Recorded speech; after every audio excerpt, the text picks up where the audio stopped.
출애굽기 8장 25절에서 28절의 말씀 가지고 말씀의 기준에 순종하는 예배. 여러분, 우리가 출애굽기를 읽다 보면요, 출애굽기는 정말 중요한 책이에요. 왜냐하면 성도의 구원의 여정을 매우 정교하게 담아내고 있어요.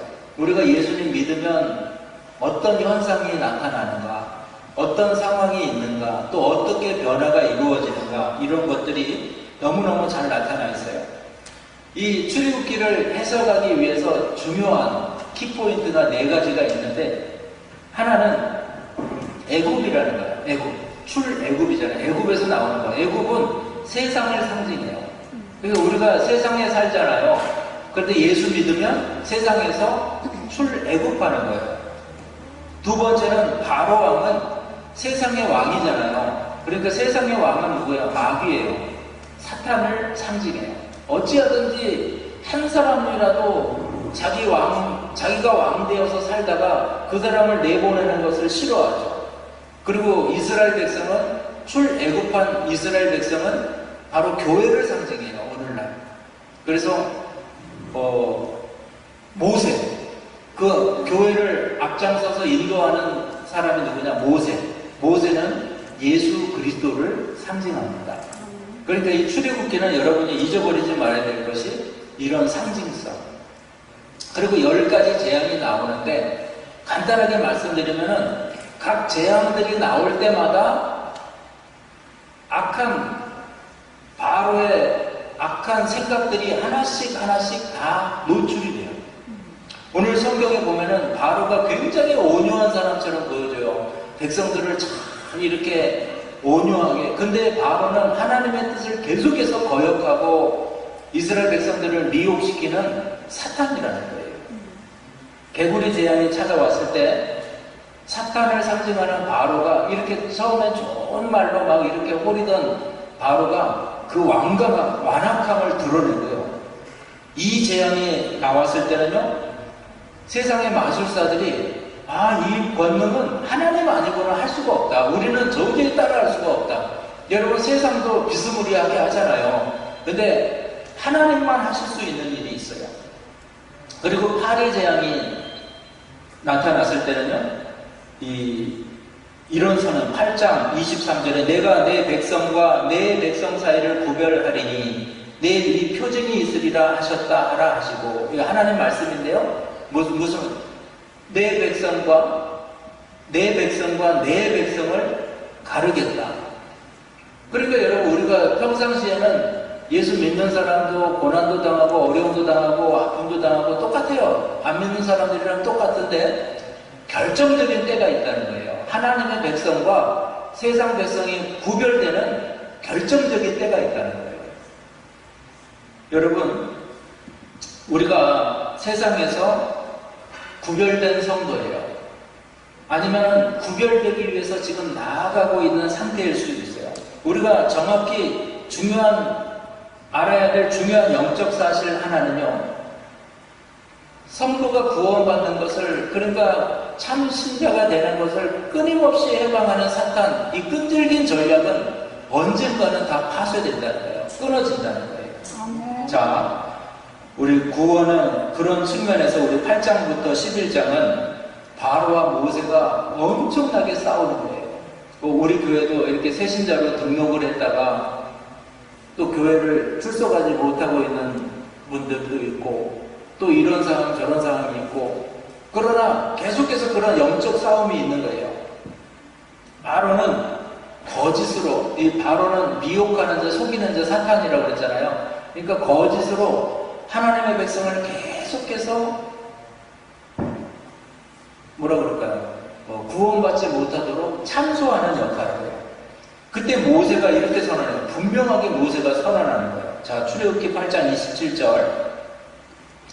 우리가 사흘 길쯤 광야로 들어가서 우리 하나님 야훼께 제사를 드리되 우리에게 명령하시는 대로 하려 하나이다. 사탄이 계속해서 적당히 믿어라, 이적게 믿어라, 이 정도면 되지 않겠냐, 그렇게 말할 때 저와 여러분은 분명하게, 그래, 나는 성경대로 믿겠습니다. 하나님 말씀대로 믿겠습니다. 하나님 뜻을 따라 믿겠습니다. 바로 그러한 선언이 필요하다는 거예요. 자, 오늘 말씀의 기준되어 저와 여러분이 하나님께 예배하는 것도 말씀의 기준되어 신앙생활도 말씀의 기준되어 여러분 신앙하고 예배하시기를 주의 이름으로 축원합니다. 첫째로 세상과 타협하지 말고 구별된 예배를 드려야 됩니다. 이 재앙이 계속해서 10가지 재앙이 막 쏟아지니까요. 바로가 힘들어가지고 모세와 아론을 부릅니다. 그리고 그 협상안을 내놔요. 그게 오늘 본문인데요. 25절에 바로가 모세와 아론을 불러 이르되 너희는 가서 이 땅에서 너희 하나님께 제사를 드리라.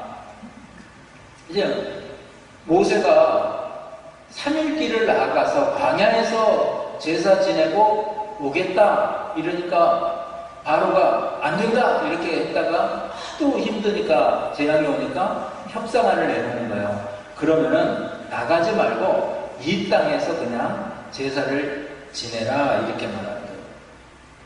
그러니까 현대적으로 제가 한번 설명해 보면은 너 하나님은 믿어. 그런데 마음속으로 믿어.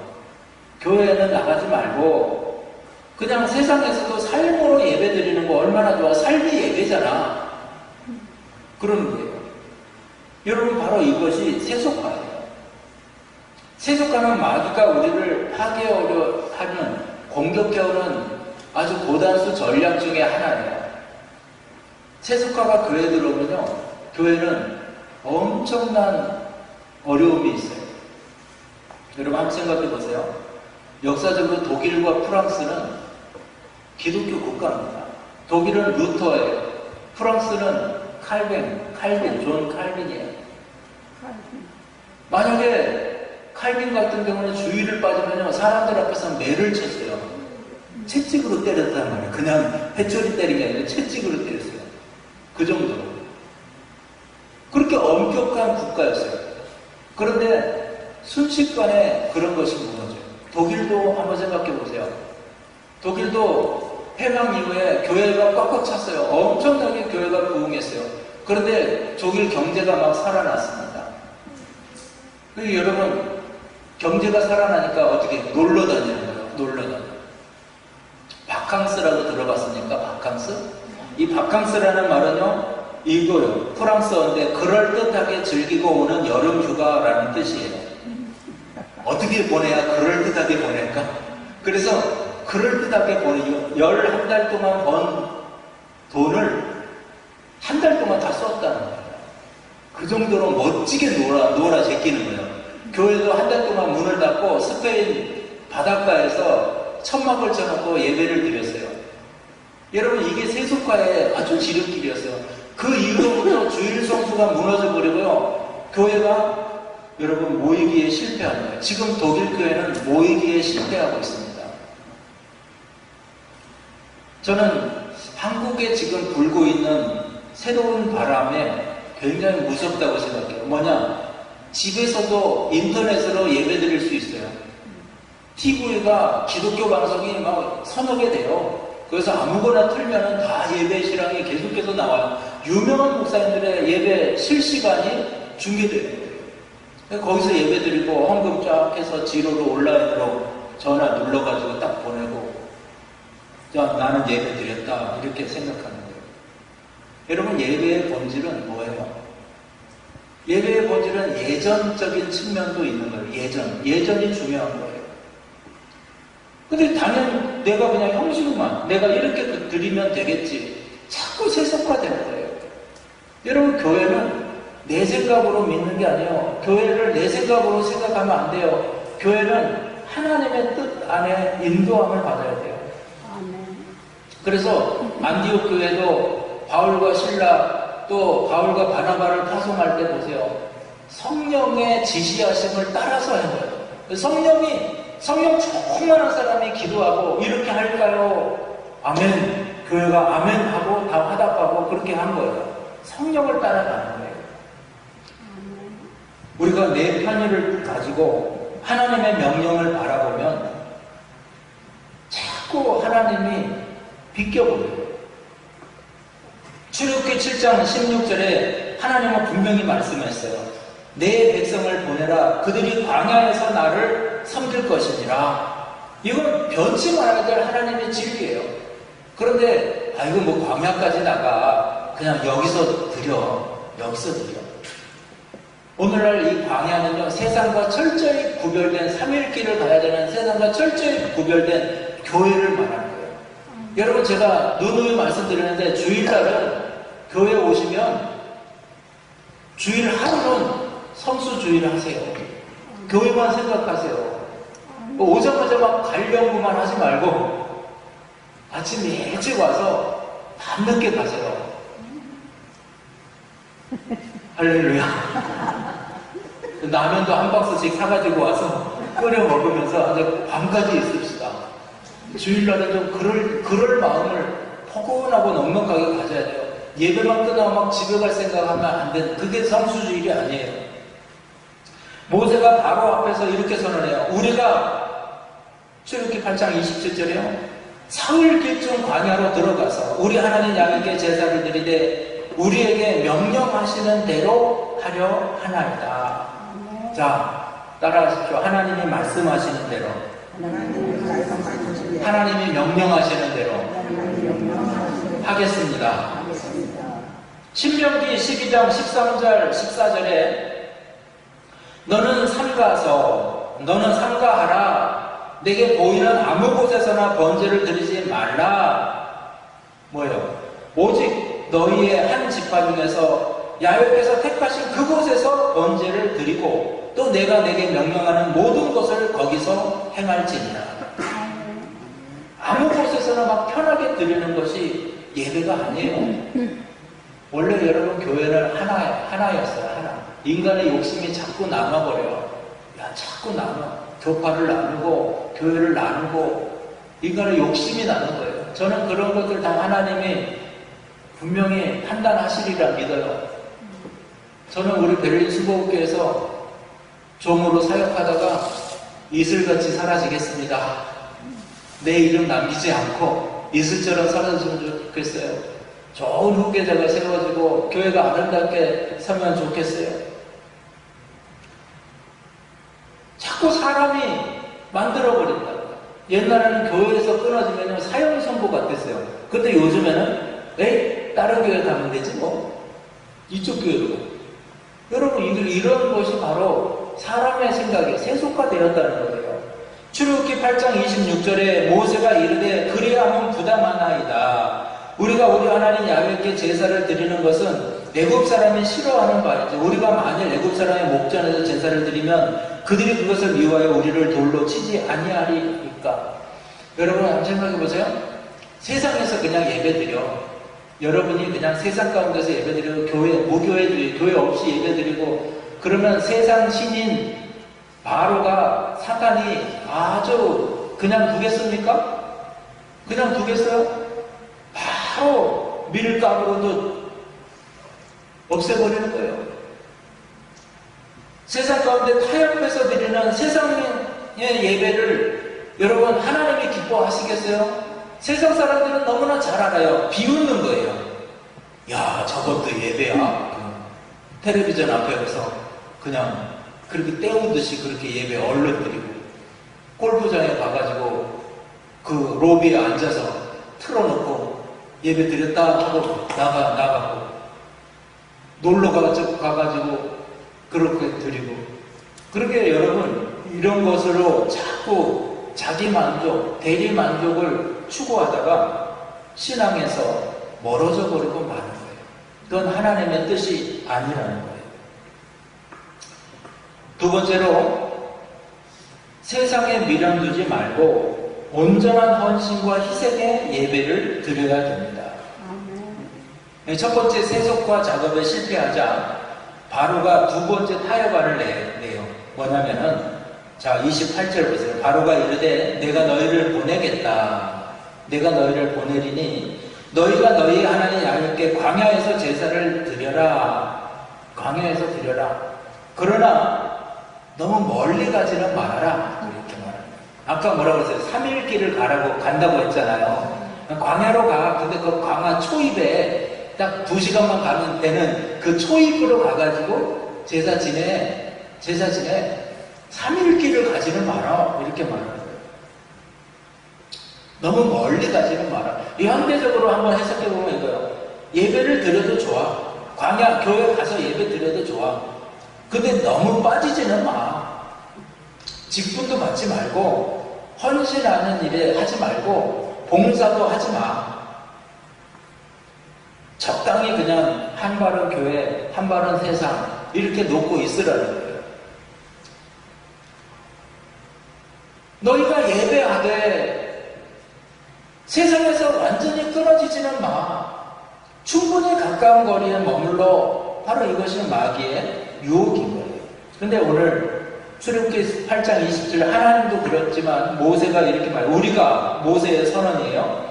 사흘 길쯤 광야로 들어가서 우리 하나님 야훼께 제사를 드리되 우리에게 명령하신 그대로 순종하겠습니다. 이렇게 다시 한번 고백하는 거예요. 사흘이 무엇을 의미할까? 신학적으로 주석에는 이래요. 아브라함이 독자 이삭을 제물로 드리기 위해 모리아의 한 산까지 나아갔던 기간을 사흘길로 보는 거예요. 요나가 하나님의 뜻을 거역하여 물고기 뱃속에 있던 자숙하며 죽음을 경험했던 기간이 사흘이었어요. 예수님께서 십자가에서 죽으시고 무덤에 머무르셨던 기간이 바로 사흘이었던 거예요. 그래서 여러분 그런 거예요. 사흘길이라는 것은 나를 죽이는 죽음의 시간이다. 온전히 회개하고 온전히 헌신하고 온전한 희생의 제사를 드리고 바로 이게 3일길이라는 거예요. 3일길. 근데 이것을 준비하면서 시상이 딱 떠올라. 3일길 하는 시가 하나 떠올랐는데 나중에 완성해가지고 한번 들려드릴게요. 3일길. 저도 이런 걸 많이 봤어요. 저도 여기 오기 전에 제가 40대 초반에 왔어요. 여기 40대. 그래가지고 40대 중반 다 돼서 왔는데 그 전에는 제가 목회를 어떻게 했겠습니까? 참 힘있게 했습니다. 혈기방자하게 했어요. 목소리도 항상 우렁차고 할렐루야! 믿어요! 이렇게 했는데 여기 와서 이제 자꾸 꺾이는 거예요. 내가 성질 한번 내면 성도 하나 나가는 거예요. 그러니까 그렇군요. 다 들어주고 받아주고 그러면서 저도 이제 좀 사흘길을 걷고 있는 것 같아요. 사흘길을 걸어가는 거예요. 사흘길은 그냥 자기가 죽는 기간이에요. 자기의 욕심이 꺾이고 자기 생각이 꺾이고 자기가 죽는 거예요.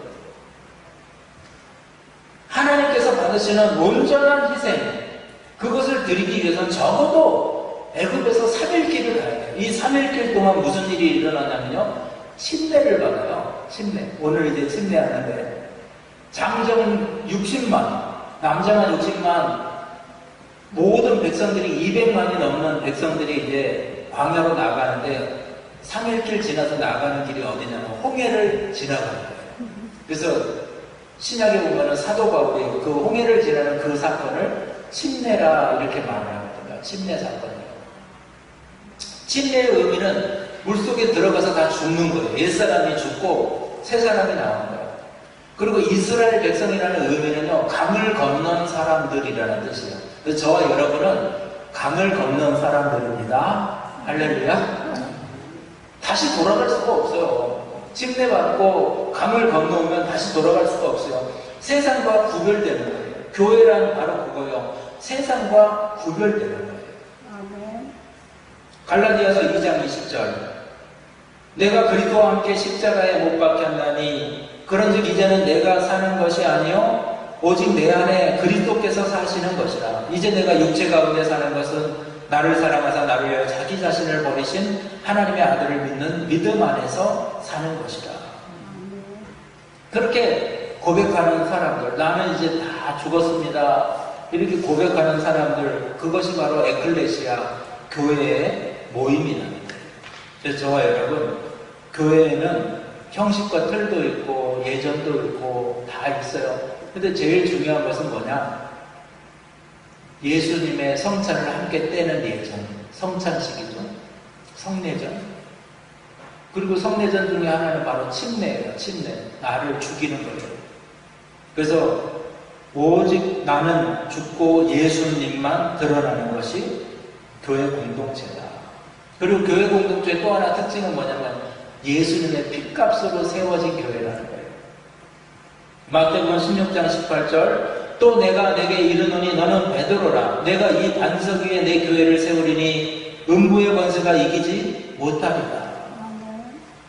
여러분 솔직히 교회 생활이 언제나 즐겁기만 한 것이 아니잖아요. 교회에서도 힘든 것도 있고 상처도 있고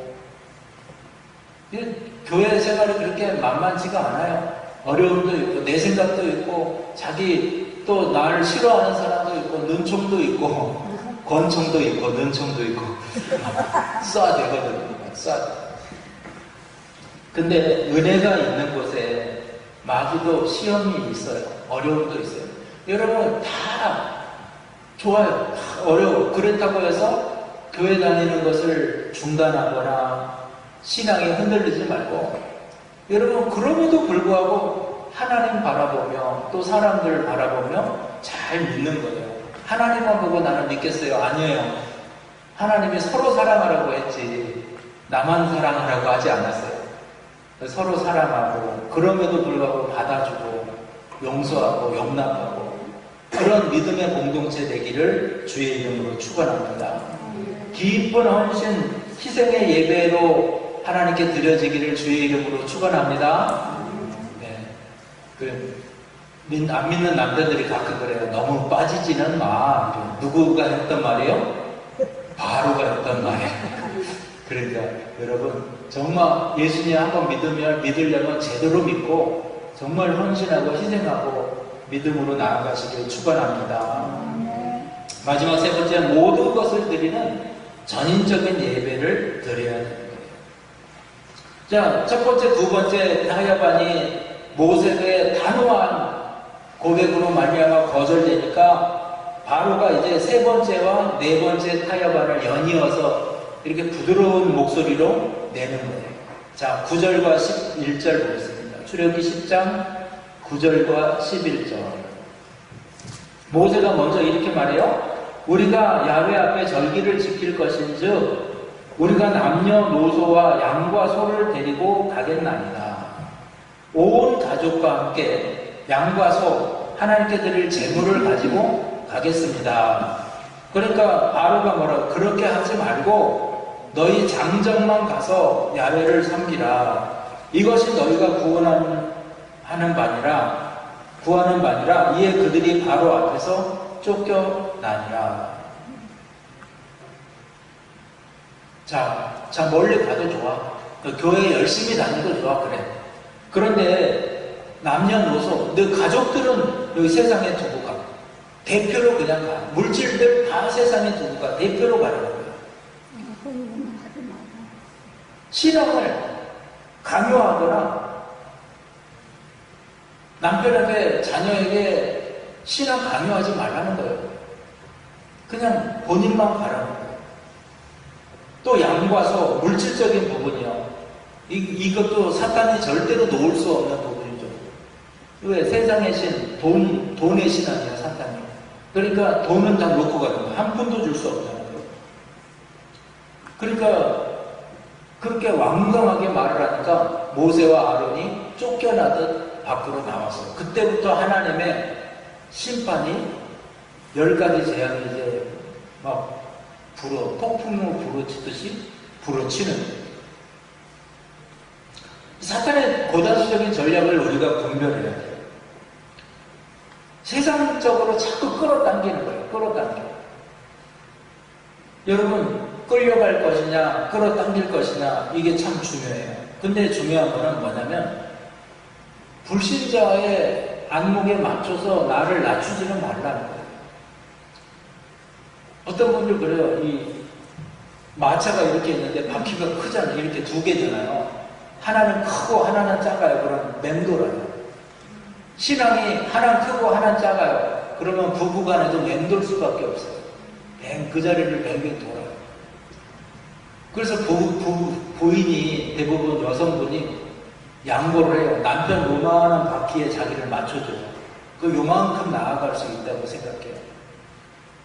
왜 남편을 이만한 크기로 끌어올릴 생각을 안 하고 자꾸 남편에게 맞추는 거예요. 근데 이것이 속는 거예요.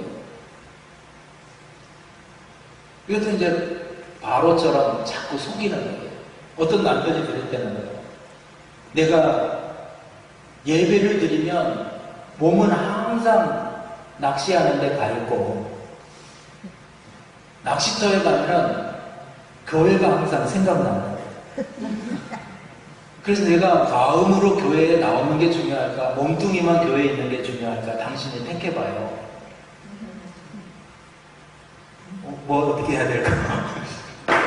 그래서 아무래도 마음이 있는 게 나을 것 같지 않아요? 그죠? 멀리 있어도 나를 생각해주면 좋을 것 같지 않아요? 근데 이거 마귀의 고단수적인 전략이에요. 그냥 대표로 가서 예배드리라. 그러면 가족 구원 이루어진다. 아니에요. 가족 구원을 위해서 다 데리고 나가봐야 되는 거예요.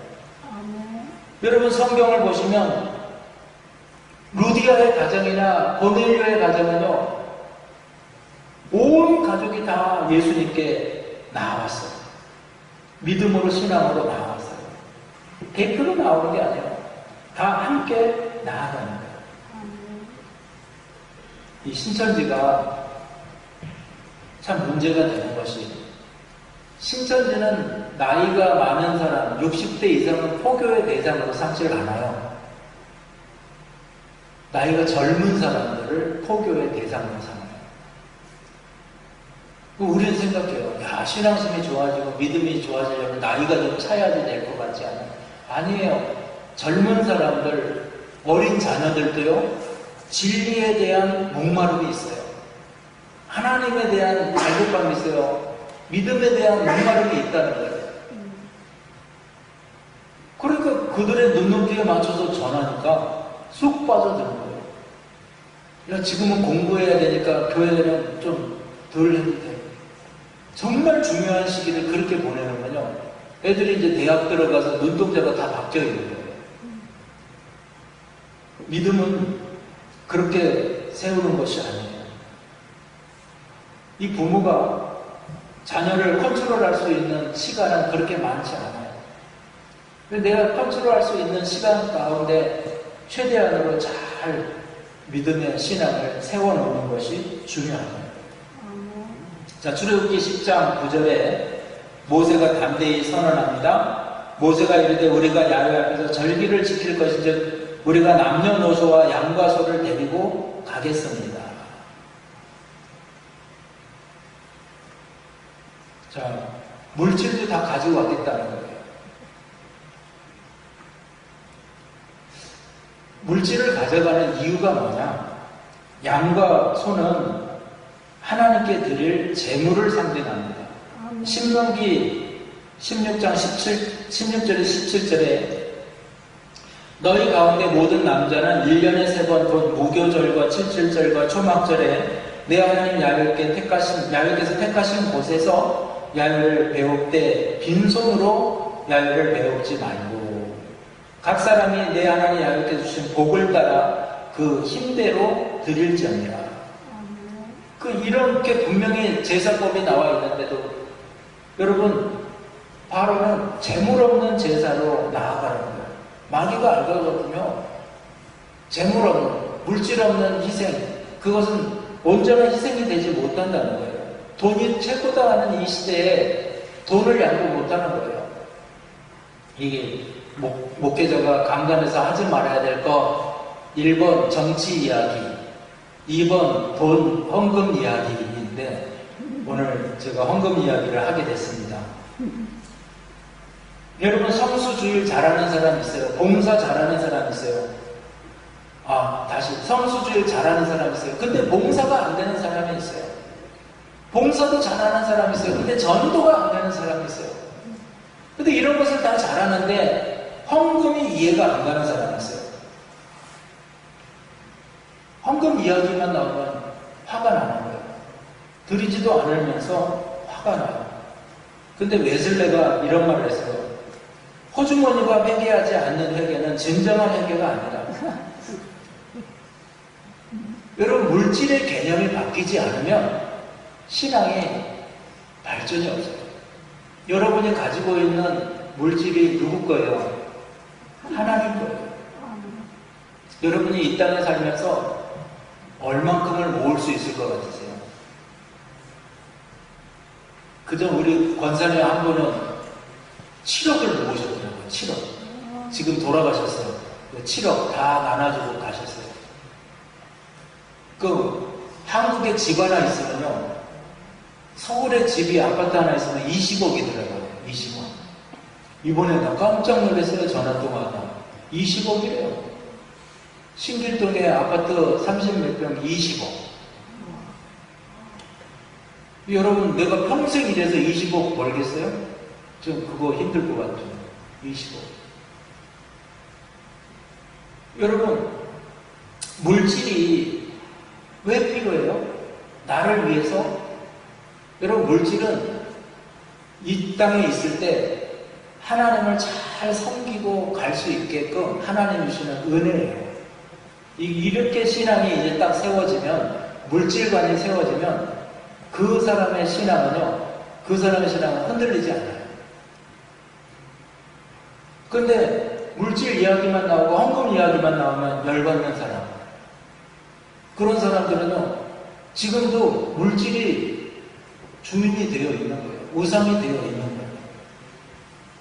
자, 이 모세가 10장 25절에 이르되 왕이라도 우리 하나님 야곱께 드릴 제사와 번제물을 우리에게 주어야 하겠고, 출애굽기 10장 26절에도 우리의 가축도 우리와 함께 가고 한 마리도 남길 수 없으니 이는 우리가 그 중에서 가져다가 우리 하나님 야훼를 섬길 것임이며, 또 우리가 거기에 이르기까지 어떤 것으로 야훼를 섬기는지 알지 못함이니이다. 나의 분깃이요. 하나님이 나에게 주신 분깃을 여러분 뺏기지 마세요. 누리세요. 그러나 그 모든 목적은 이거예요. 하나님을 섬기는 것이 목적이에요. 실제로 이스라엘 백성들은요, 출애굽하면서 가지고 나온 은, 금, 폐물, 그리고 생축들, 이런 것을 가지고 하나님을 제사했고요, 성막을 만들었어요. 성막 만들었어요. 다 성막 만드는 일에 쓰임이 됐다는 거예요. 그래서 여러분이 정말 천지기적인 물질관을 잘 가지시고 우리 하나님 앞에 세워지면 믿음 신앙 아름답게 온전한 헌신으로 세워진다는 것을 기억하시기 바랍니다. 결론적으로 말씀드립니다. 한 영혼이 이 사탄의 소나기에서 벗어나 온전한 구원과 온전한 예배자 되는 것은 결코 쉬운 일이 아니에요. 바로가 순순히 놓아주겠습니까, 여러분? 지금도 사탄은 끊임없이 우리의 삶에 고난과 시험, 그리고 달콤한 타협안을 계속해서 제시해요. 그리고 사탄의 목적은 이거예요. 계속해서 자기의 종으로 우리를 묶어두려고 하는 거예요. 멀리 보내질 않아요. 우리가 이것을 이길 수 있는 것은 단호함이에요. 오직 나와 내 집은 하나님만 섬기겠다. 나의 모든 것은 하나님 거다. 나의 나된 것은 다 하나님의 은혜다. 이러한 의식이 없으면요, 여러분, 사탄이 교만을 심어주고 때로는 윽박지르서 협박을 하고 그래가지고 우리를 넘어지게 하는 거예요. 사탄이 세상에서 예배할 세속화를 집어넣을 때 여러분 단호하게 세상과 구별된 예수님을 붙잡으시기를 축원합니다. 너무 멀리 가지 마라 하면서 우리의 신앙을 흔들 때 나는 죽으면 죽으리라 충성하는 신앙으로 하나님 앞에 서시기를 주의 이름으로 축원합니다. 자녀는 두고 물질은 두고 가라. 아니에요. 내 분깃, 내 자녀 하나도 뺏길 수 없어요. 왜? 우리는 이 축복 받아서 하나님 예배하는 자가 되고 주의 선한 일에 쓰임이 돼야 돼요.